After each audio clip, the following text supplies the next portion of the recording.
Hi, and welcome to Radio Out There. Barry Eaton with you. Oh, that little burst of energy there. And energy is what we are going to talk about this week. Energy and your happiness. How does it all work? Well, when we talk to Michele Phillips about her wonderful new book called Energize Your Happiness, we'll talk about all aspects of energy. And there's something in it for you, me, and everybody. Stand by. Coming up, a burst of energy in just a moment on Radio Out There.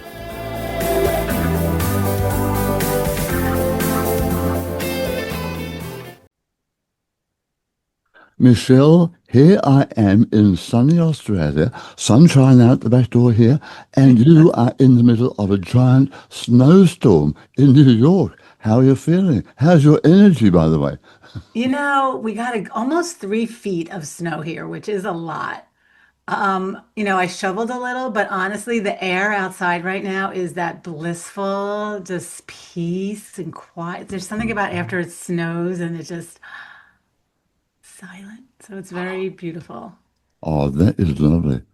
Absolutely lovely, because we're going to talk about energy in just a moment. But first of all, tell me a bit about yourself, because this is the first time you've been a guest on my program. Now, you are the president of Key Performance. So tell me a bit about that and just a little bit about your background. Then we can get on to your wonderful new book. Yes, thank you for asking, Barry. Oh my gosh, it's been a long journey. About over 25 years ago, I was doing corporate training in what is now the wireless carrier Verizon, which is our cell service here in the United States. Right. And I was doing sales training for them, and I went back for my master's. And I follow you. I know the path was opening up to me, Hmm. one thing after another. And this woman in my class, and I went to graduate school at Fordham while I was Right. doing this training. She said to me, I want you to come give a presentation or a 1 day workshop to my leaders. Mm-hmm. And I said, okay, I'll do it. And I went home and I wrote this 1 day presentation and I gave it to her leaders and they all loved it. And I thought, oh my gosh. And I was young. I was talking about leading with a heart. And I said, it was intuitive. So I Mm-hmm. gave this presentation. They hired me. I then, started getting all these gigs. I said, I think I'm going to do this for a living. I'm going to quit my corporate life job and I'm going to do this for corporations. And that same woman, my first client, gave me the book Many Lives, Many Masters when I was Right. working. So it's like, when you are ready, when the student is ready, the teacher will come. Well, So I've been yeah. working in corporations now for over 25 years, and I'm the bridge between the metaphysical world and the corporate world. And I like to think of myself as someone who could speak both languages. Well, that's fantastic. I love that bit about you listen there, because your heart, because I've had a download recently from my other guys on the other side, and they told me that lovely words, the heart is the seat of the soul, because that's where Mm. the soul comes in and sits in that seat in your heart and spreads all through your body. And I thought, well, there we are. You followed your heart. And I wonder how many people actually do follow their heart.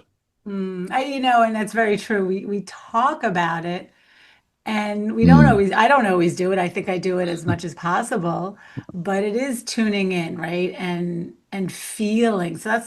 I like to talk about more about what we're feeling versus what we're thinking. fair enough. All right. Now, your new book, which is your second book, tell me a bit about that, because we're going to analyze some aspects of it, not analyze, but chat about some aspects of it. But just give me a quick summary. Yeah, and I'm going to give a little preamble because the first book was rooted in positive psychology. Mm-hmm. So I was writing about the habits of happy, successful people. What were the things they did on a regular basis, Uh, mentally, physically, spiritually, and emotionally? mm-hmm. And these are the workshops I was giving in corporations. Yeah. And as when you write a book, Barry, you know this, you wrote a few books. Yeah. When you write a book, you become the poster child for that book. So now I write this book on habits. So now I'm practicing my habits religiously or spiritually or, consistently. Mm. And I started experiencing higher levels of energy. Uh-huh. And it was a regular Wednesday. Nothing special happened. It's like I just felt more in alignment with the energy that creates worlds. And I realized the practicing of these things that fed me also connected me. Mm. So during a meditation many years ago, I got the download.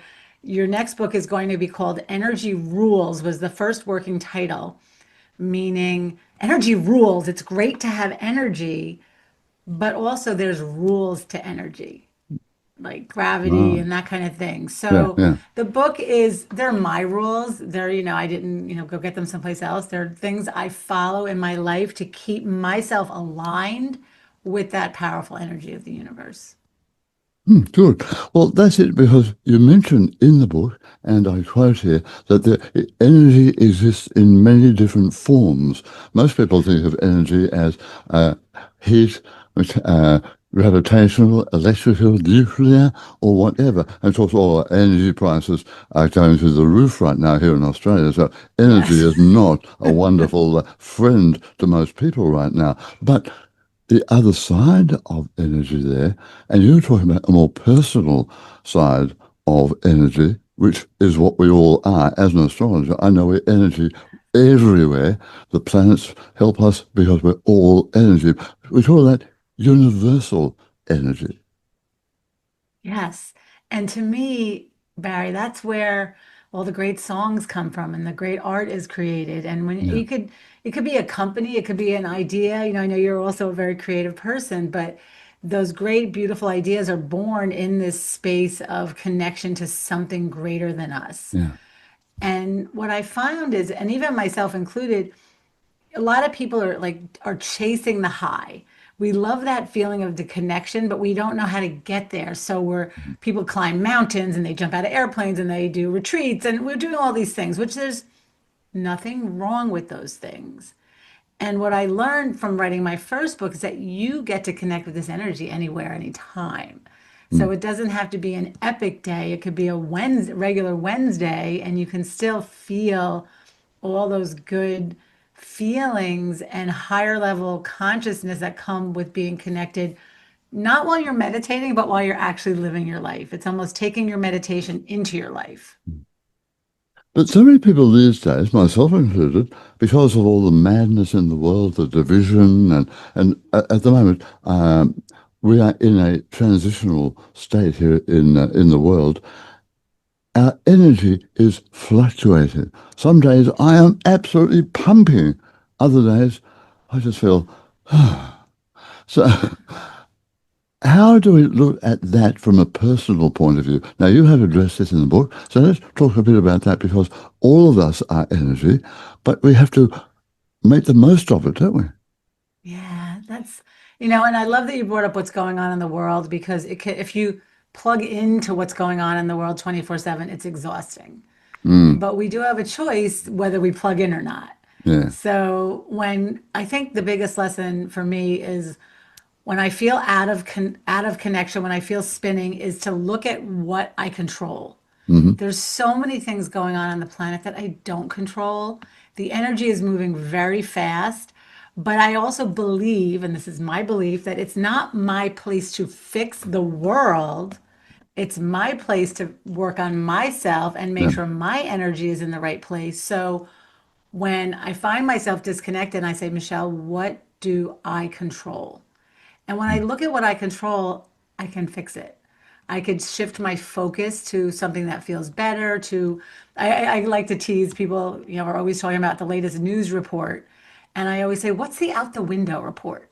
I want you to walk to your window, look outside. And for most of us, like you said, it's a sunny, beautiful day, and the neighbors are walking their pets, and it's okay. So realizing that we still have influence in our circle of influence, even though there's bigger things going on in other places in the world. Yeah, unfortunately, a lot of the time, I think we feel these days because of the. I mean, I worked in the media for a long, long time, but I look at it now and I see it so out of whack, and people are feeling, oh my God, should I really even watch the TV or listen or read? Because I cannot do anything about this, and I'm feeling terrible. My energy is all over the place. So you're right. We have to look at a broader aspect, but it's not easy, is it? Because we're surrounded by people wanting something from us all the time in a world of materialism. Well, and that's why it's the journey. It's the journey. And I know many years ago, it took me a long time to, I haven't watched the news in so many years, and it took Mm, me a long time to be okay with that and not feel, I used to feel if I didn't know all the latest headlines, I wasn't intelligent. mm, And then I realized that is such a load of bull. I am a very intelligent person, whether or not I know the latest headlines. So once I was able to, and I think a lot of people still feel like if they have to know, or they're not the smartest one in the room, or they're not up on the latest headline. And I make the joke too. My friends know I'm on a three. I always say I used to say I'm on a 3 day delay. Now it's like a 3 hour delay. If something really big is happening in the world, someone should let me know because I'll be the last to know probably because I'm not. Because I know for me, Barry, when I tune into those news channels, I don't feel good. mm. So some people can watch and feel okay with it, but that's where the your emotional intelligence comes in. How does what you're consuming make you feel? And I like to ask people if you're watching the news, that's great, but then what are you doing that's making you feel lifted and beautiful and connected to Yeah. something greater? You need a diet of everything. Mm. So again, letting go that you don't have to be in the know 24/7. And honestly, you can't not be in the know these days because with social media and it's everywhere. But and then you have a choice where you put your energy. You don't have to waste it on worry and doubt and judgment and criticism. You could focus it on planting a garden, playing with your kids, reading a book that uplifts you, listening to something, your show. All these things, make a difference in your energy. Well, that's very true, and it is a personal choice, as you said before, because I mean, several of my regular guests all say, "Don't watch the news." Now, that's hard for me because in a part of my career, I was a news Yeah. presenter, so I still have that attraction there. But I'm more and more now questioning and only taking what I feel is relevant or whatever. But there is so much control out there. People are being swamped. And you mentioned social media. Boy, oh boy, I think that is one of the most dangerous things around at the moment because it has created division. If you don't agree with me, not only are you wrong, you are a danger Right. to the entire world. I mean, it's terrible, isn't We're so brave on computers, right? So that's the thing too. People are it? so brave at putting their opinions out there. And I watch a historian on social media who gives the day report. Here's what happened in the headlines, and she breaks it down and she equates it to history. What happened with past presidents and what happened with past history. And I really enjoy because she's very calm, she's very matter of fact, Mm, and she's delivering something that I can listen to and not start my fight and doesn't turn my fight and flight on and I feel yeah, terrible about the yeah. world. Yeah, no, fair enough. Well, as an astrologer, though, my last couple of programs this year have been looking at the history of cycles in history that are happening Mm, over and over again. And we are on the verge right now, or we have just started a very important cycle in history. And we are moving into whole different times. So we have to know a little bit about what's going on. Otherwise, we can't understand yes. how the whole world is happening. And we're in for a world of changes this year.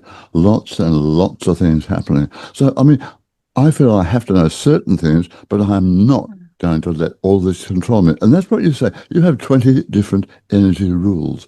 And energy rule number 4 says your time is best spent on things in your control. So that is so important, isn't it? Because how you see kids on buses or e-bikes these days, all sitting there glued Right. uh, to their phones, smartphones. I don't call them. I don't think some of them are dumb phones. But anyway, Yes. we are being controlled. We are not in control. So that's rule number 4 for you.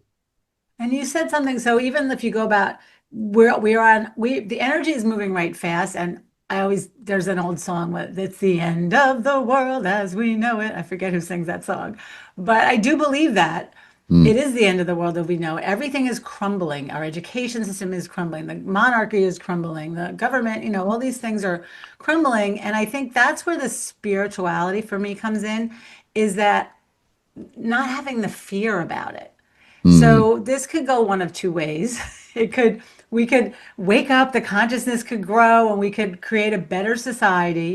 yeah. Or I sometimes tease that we might be the civilization that implodes itself. And we go down in the history books of the civilization that, just attacked itself. Mm, So I don't know the outcome. I don't have that, that knowledge, but I do trust that I trust that I am supposed to be here at this time in history to share my message.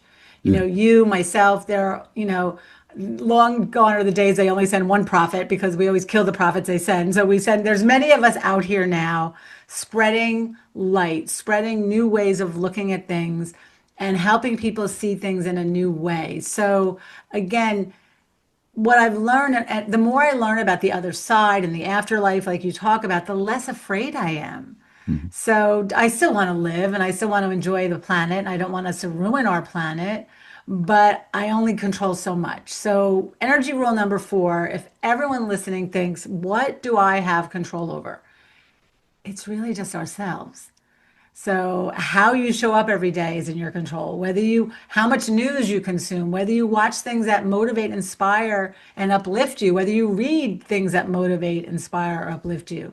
So, I ask people to look at even the balance of what I call entertainment versus education.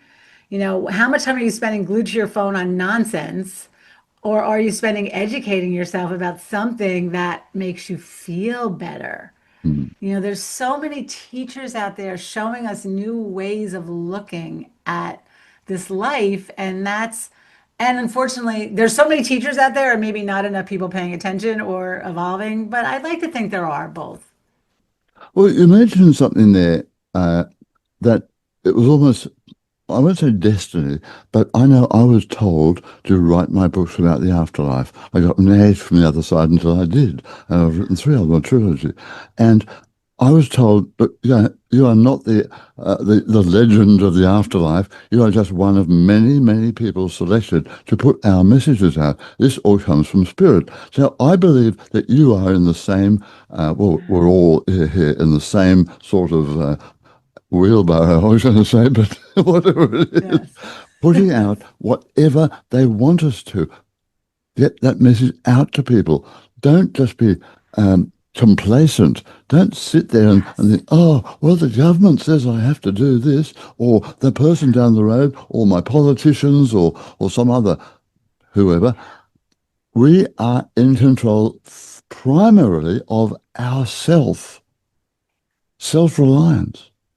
We are being guided, and I think that's the thing is, as our connection has grown, right?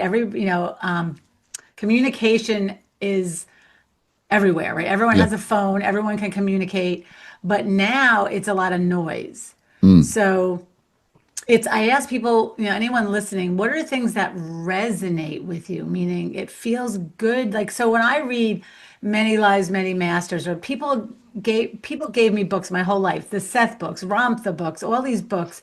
And when I read these spiritual or afterlife books, and they just resonate so deeply that there's something out there I didn't know. mhm. And if I didn't know it, then there's a lot more out there I don't know. So I have to keep an open mind and an open heart. And unfortunately, I think, the people that are yelling and screaming, they have good hearts, but they don't have open minds Yeah. because they want it the way they want it and they're not willing to look at it another way. So, I just had my Akashic records read last week for the first time. Oh, do you? Yeah, and it was, oh my gosh, out there way beyond anything I've ever heard before. But who knows? Why not? Oh, It yeah. was beautiful. It was, tell me what planet I came from, and I was one of those blue vegan star seeds, all this fun stuff. And that's where, I want people to keep their minds open to what's possible. We don't know. We're still learning. Mm. That's true. Well, I had my Akashic records done back in the the mid '90s, and I wasn't told which planet I was from. I know we've all lived on other planets, but everything they told me then has come true. How I will I be get the spiritual. chills when you say Oh that. yeah, yeah, that's right. So I've just allowed it to happen. So, but that was my control. I sort of said, "Oh, that's a lot of BS. I'm not going to take notice of that," but I didn't. I took control, allowed it to happen. So I think your energy rule number four is spot on. But can we all do it? Can we take control? Because there's so much of that fear, and the acronym for fear, FEAR, is false evidence appearing real. I'm Yeah. sure you've heard that one before. Yes. And I want people to start small. I want people to start so small they can't fail. I don't have it. Oh, I do have it on my desk. Um, and one of the other things in the book, I Oh, talk about the easy button from Staples. And I just want people to play the easy game. One of my energy rules is magnify what's going right in your life. So this is one way to take control of your life. I came home with the easy button and I said to my husband many years ago, this is going to be our year of easy and fun. And he kind of rolls his eyes at me because I'm always out. I'm way out there more than he is. So he goes, whatever, Michelle, we'll play the game. So when you hit the easy button, do you have these in Australia? no, for the benefit of my radio listeners, we're holding up a button here at the moment with a big red button with easy written right across the middle. No, I've never seen Yeah. one before. What a wonderful button. So when you hit it, I don't know Yeah. if you can hear it. What does This it very say? deep voice goes, that was easy. So it's from one of the office Staples companies here in the United States. So I Yeah. bring home the easy button, and everybody listening, you could probably get an easy button online someplace. Right. And I tell my husband every time something is easy, we are going to hit the button. And he's like, goes, whatever. We cook dinner and we go, that was easy. We hit the button. We clear the table and wash the dishes. We hit the button. We get ready to watch something on television. We hit the button. Oh, that was easy. We found a show. When the voice screams out, that was easy, it makes you laugh. Yeah. The goal of the exercise is to magnify. Most people have so many things going right in their life right now, and they are spending all their time focused on the few things that are going wrong. Precisely. Now, that is something that one of my mantras in life is contained in all of your energy rules, and that is what you focus on expands. So focus on what Yeah. you want, not what you don't want. Yes. Yes. I always tell people, Barry, if we went out, it's not sunny in New York, but it's sunny in Australia. If we went outside, it's summer there, it's winter here. If we went outside in Australia, it's hot. I've been there. We take a pile of dry leaves or something dry, and we get a magnifying glass, and we take all the energy of the sun and we start a fire. That's how powerful focus is. Think about our focus as human beings. We're focused on social media. We're doom scrolling. We're focused on what's going wrong. We're focused on all these things we don't want, and our focus is weak. Mm, So I want people, just like you said, to take your focus and put it on what you control because everyone listening does have that same power. mm. It takes practice. I don't want to pretend this is something you wake up the next morning and you have it down. But one of my favorite quotes is, how does it go? I might not be able to change my life right now, but I might not be able to change my life overnight, but I can change the direction right now. Ah, right. Now that leads us into energy rule number nine. Believe, think, and create on purpose. You become what you think about all day long. And that quote from Ralph Waldo Emerson. So there's nothing new about that, is there? If No. Emerson could come up with that several hundred years ago, boy, we really need to have a reminder right now, don't we? Well, you hit on something right now. I feel like we've taken the magic away from life. So if you Mm, go back to the early philosophers or the Greeks or whoever, there was magic. And mm, we've become such a left brain society that we kind of turn our noses up if it's not proven and factual. And I want to bring the magic back. And I want people to realize that they are creating with their thoughts. I love the definition of belief. If you went to the dictionary, I can't remember exactly, but the definition of belief is something you've deemed to be true. So mm. if it's a belief you've created and it's not serving you, you could choose a new one. Do you believe all people are good? Do you believe, the world is falling apart? Or do you believe this is evolution of the planet and we're meant to learn something from this? Do you believe hearts and minds are opening? So, looking at beliefs and then realizing, they do when whatever you believe is what you're thinking, and then that's how you're feeling, and then emotions, energy are emoting. Right? If I'm in fear all day, that's what's, my heart is beating fast, and that heartbeat is electromagnetically reaching you without me saying anything. Or if my heart's loving, you feel that too. Yeah, now the power of love, that is so important, isn't it? It's everything. I mean, it sounds so Yeah. cliche, but it is the bottom line of everything. Yeah, I read it as the binding force of the universe. We're all here to, to learn to love, to be more love. Mm. Eric Dane, a famous actor, passed away last week.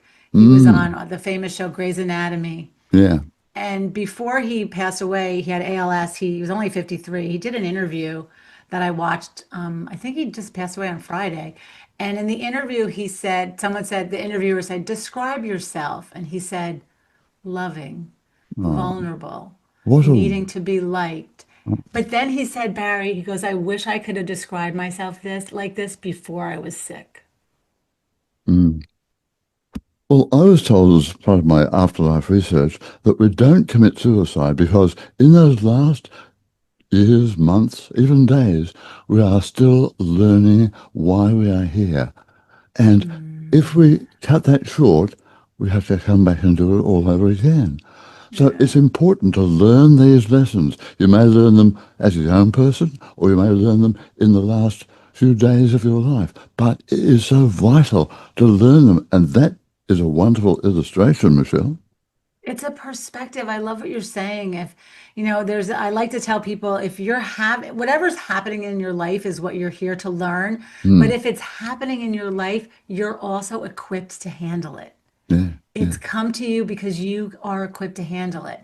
yeah. But most people, again, I was never taught this until my early 30s is when I had my first awakening that I had more power and I could see things differently. I had beautiful parents, but it was kind of like I was gonna, they loved me and I was going to go to college, get married, buy a house, have two children, work for a company for my life and live happily ever after. It was a very simple existence. Yeah. And then in my early 30s, I got opened up to a whole new world that said, wow, Michelle, there's more out there to learn. Mm. And I can't And stop now. no, that's fine. Um, some of the other energy rules. Uh, Energy rule number, I've just cherry picked a couple. Number 14, today's thoughts are tomorrow's reality. So I get what you think about now. Well, just be careful about what you're thinking about.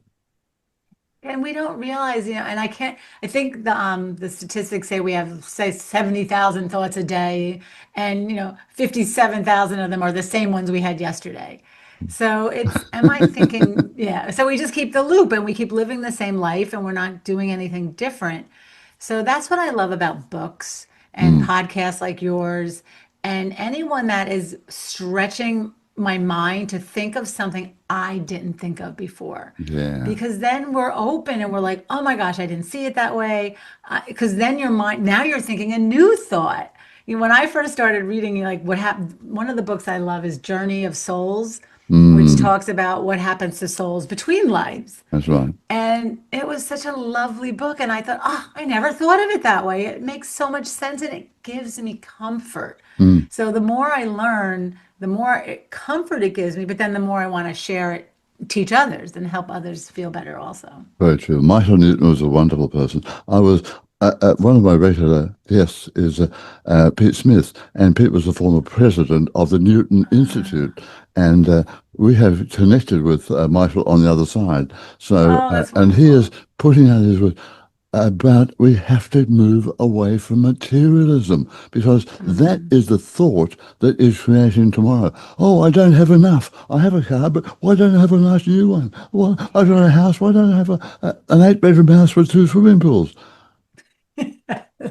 We don't need But those you see thoughts. how ridiculous we sound. So that's the other thing where we have to change our language a little bit because if Yeah. you think about we I stopped saying I'm busy, and now if people say to me, "How are you?" I say life is full, fun, and fast. I So love I it. stopped saying busy, but the funny part about the word busy is there's no opposite. So you No. wouldn't say, "How are you?" I'm unbusy. So we don't say that. And the opposite of fast is slow. And to be seen as slow is to be lazy or I know. lethargic. So our vocabulary needs to shift so that we do, and this goes into the materialism because we think if we're Mm. we're busy, we're important, and we also think the more we have, the more important we are. And as long as we Yes. keep living in our left brain of materialism and consumerism and thinking, that's why my goal is to open up people's right brain, which is every one of us has this wise sage inside, Mm. but the sage is quiet. There's having a You have to balance, isn't it, listen. between the left brain and the right brain? Because we're so divided politically between the left and the right.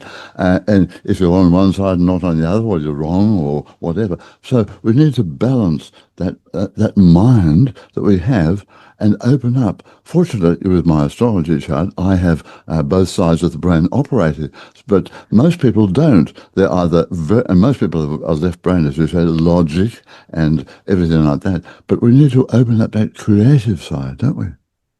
Yes, and our society has pushed us into the left brain. I'm a very intuitive creative, but I live in a left brain world, so I got pushed into these left brain things and my Mm. right brain kicking and screaming, because we don't reward, that type of, stuff, right? So it's really making room for both sides of our Yeah. brain. Right. And so I've named my critic and my coach, I call them Wanda and Grace. And Wanda is my left brain, fight and flight. She's always trying to protect me, but she's judging and criticism and she nags me and she's never shuts up. And Grace is my voice of wisdom and Oh, soul and creativity. But I have to call Grace in. I have to tell Wanda, Wanda, we've heard enough from you. Grace needs to speak. I have to call Grace in, or she'll just sit and she won't say anything. yeah. So I Wasn't want people to tap into both sides. That's right? Wasn't there a comic book a long time ago, Wanda the Wicked Witch or something? Probably that's probably why I named her Wanda because I'm not very nice when she comes around. Now, right now, astrologically, and I've talked about this, a couple of days ago, we had two planets, Saturn and Neptune, coming together for the first time in 9,000 years at the very, very, very start Wow. of the zodiac, 0 degrees of Aries. Now, part of that, we've gone through this in previous program, but part of it for individuals is to ask yourself right now, because of what's going on in the cosmic heavens, who am I? And Mm. the fact that we are talking about this today, I wonder how many people actually do say to themselves at any stage, well, who am I? What do I want? What do I have to offer? What is my purpose in this lifetime? Because we're not here just to fill up a little bit of space. We're here, I've always regarded it as a teaching planet, a growth planet. We're here to develop our soul. But most people don't ever ask that question, who am I? And I think you are doing it. Yeah, thank you. And I am doing it and I continue to do it because and something, and the answer keeps evolving, but it is that slowing down and it ties into what you said earlier, Barry, about the consumerism or the materialism. I love how you said, I have two pools. Well, I have three pools. Um, it gets so ridiculous. So it's, what is enough? And then, are you happy with what you have? So that's the biggest thing for me. Yes. There's a great story that I read recently in a book about a man who he's one of the guy who created Vanguard and he was at a party and he has all this money and he ran to an author and the host of the party says, well, this guy's made more money in one day than you made selling all your books. And he said, yeah, but I have something he doesn't. And he goes, what's that? Enough. So it is, I think we're in maybe a crisis of consciousness, a spiritual crisis, because Yeah. we've kind of taken that out of everything. And when we slow down to enough to ask that question, who am I?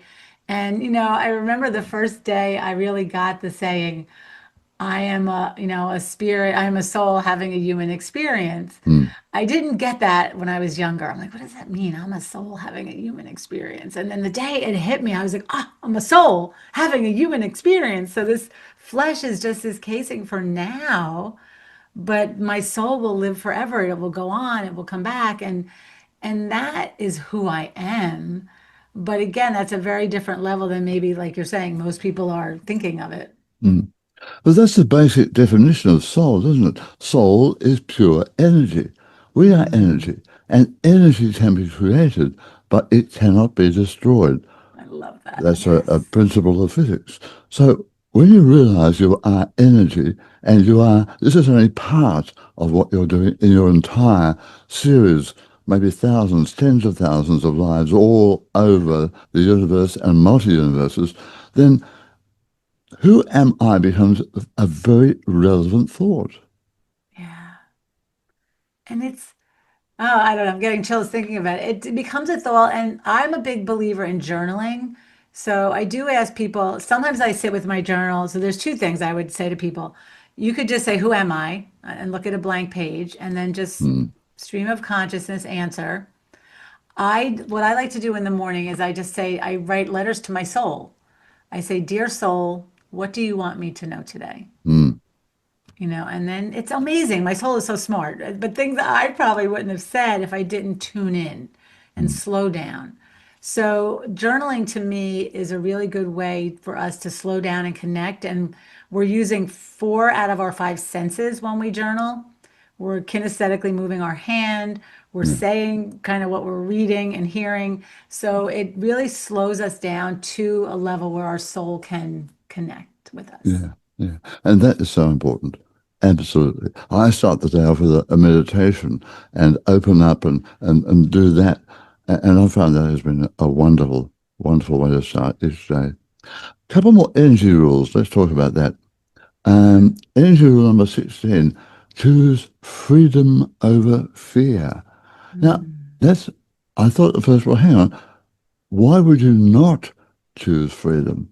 But then, well, talk to me about that. Yeah, it's again, we live in there's let's look at the United States. The depression, the medications we have for depression, we have so Mm, many new medications, but if we have so many great medications, why is depression still growing? yeah. So we have to learn how to regulate our nervous system. So in the fear, to me, freedom is emotional freedom, not freedom, free country. That's a kind of freedom, but freedom, I have the emotional freedom to feel all my feelings and I can manage them and I can navigate through them. And when I'm not afraid of any of my emotions, I'm free.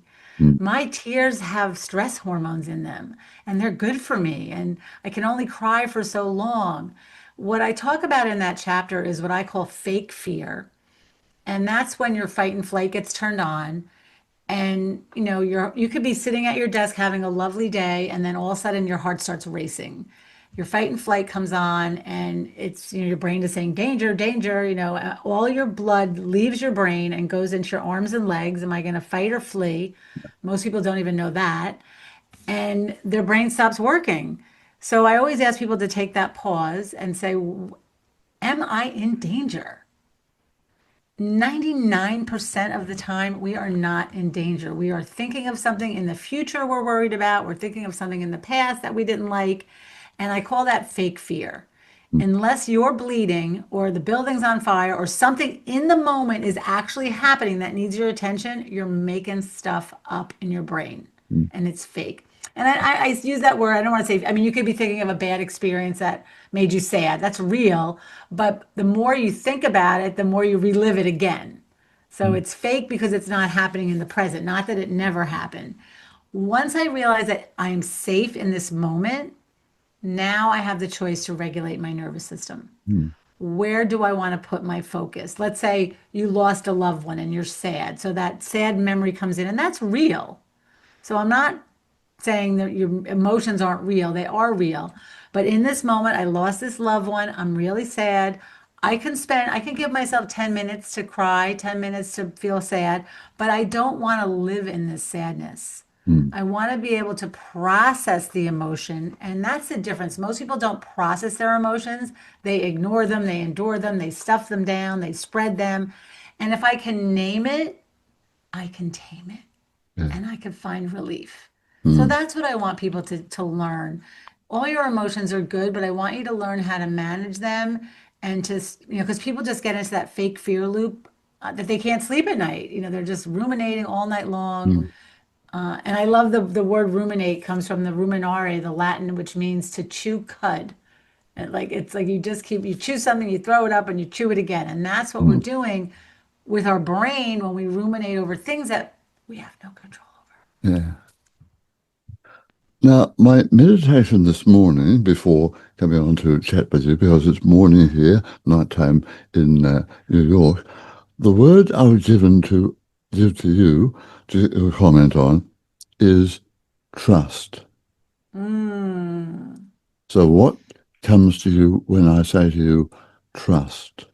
Oh, I love that you did this, Barry. This is fabulous. To me, trust is trust what shows up, trust who comes, trust that if it's in your life, it's for you, even if you don't like it. Mm, Sometimes if I'm in a bad situation and something happens, I open my journal and I say, I love that this is happening because I really don't love it, but I want to trust that it's happening for me. mm, So when you say the word trust, and I think there's a level of peace and calm that comes with trust. When I trust, I can be in my seat of my soul. I don't want to die tomorrow, but if I do, I have to trust that that was my path mm.